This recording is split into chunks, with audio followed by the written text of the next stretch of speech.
دین میں پختگی پیدا کر دیتے ہیں، اللہ اس کے دین میں پختگی پیدا کر دیتے ہیں۔ ایک محدث کے سامنے ایک بات آئی، انہوں نے کہا ضعیف حدیث ہے، علیہ حدیث الگ فرمایا کہ بدھ اور ہفتے کو جو ہے نا حجامہ نہ لگوایا کرو، اس سے برس کی بیماری ہو جاتی ہے۔ کیا ہو جاتی ہے؟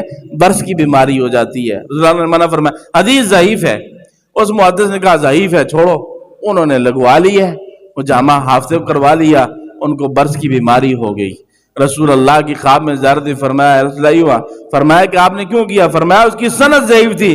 فرمایا محدث صاحب حدیث کو بیان کرنے والے، اس کی سند ضعیف تھی، میرا عمل ضعیف نہیں تھا۔ تو یہ سوچ کر یہ حدیث ضعیف ہے، بھائی سنت پر عمل کرو، ضعیف حدیثیں مسائل میں نہیں چلتی، فضائل میں چلتی ہیں۔ تو اس لیے ہم سب ارادہ کرتے ہیں ہاتھ اٹھا کر، اللہ ہمیں سنت پر عمل کی توفیق عطا فرما۔ ہاتھ اٹھا کر بھائی ہاتھ اٹھا، اللہ سے وعدہ کریں انشاءاللہ ہم سنت پر عمل کی توفیق مانگیں گے۔ وآخر دعوانا